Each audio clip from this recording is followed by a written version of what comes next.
Last চলো শিখি geography পর্বে আমরা প্রভা পড়ছিলাম, সুমেরু প্রভা এবং কুমেরু প্রভা।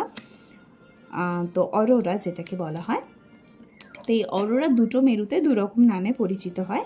তো আমরা দেখেছি যে বায়ুমণ্ডলে বিভিন্ন আনয়িত গ্যাসের সঙ্গে সূর্যরশ্মির সংঘর্ষের ফলে মেরু অঞ্চলের আকাশে একরকম বিচ্ছিরিত আলোর সৃষ্টি হয়।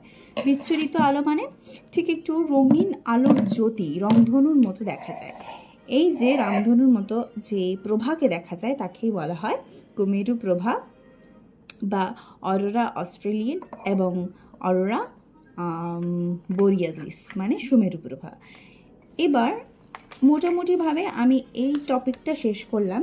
এখন একটা প্রশ্ন আপনাদের জন্য রেখে যাচ্ছি যে বড়দিন যে 25শে ডিসেম্বর আমরা 22শে ডিসেম্বর মকর সংক্রান্তির কয়েকদিন পরেই পালন করে থাকি, তাহলে উত্তর গোলার্ধের বড়দিন কি আসলেই বড়দিন? যদি টপিকটা আমরা বুঝে থাকি তাহলে নিশ্চয়ই একটা যুক্তিসহ উত্তর দিতে পারবো আশা করি।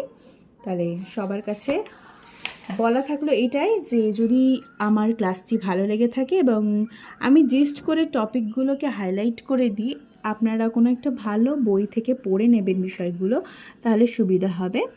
লাইক, কমেন্ট, শেয়ার, সাবস্ক্রাইব করার অনুরোধ রইল এবং কমেন্ট করে লাস্টের প্রশ্নের উত্তরটা জানাবেন। এছাড়া আর কী কী টপিকের ওপর জিওগ্রাফির ভিডিও দিলে ভালো হয় সেটা জানাবেন। আমি একটু ডিলে করে কয়েকদিন ভিডিও দিচ্ছি বা খুব তাড়াহুড়ো করেই দিচ্ছি, কারণ একটু সমস্যার মধ্যে আছি, একটু ব্যস্ততার মধ্যে আছি।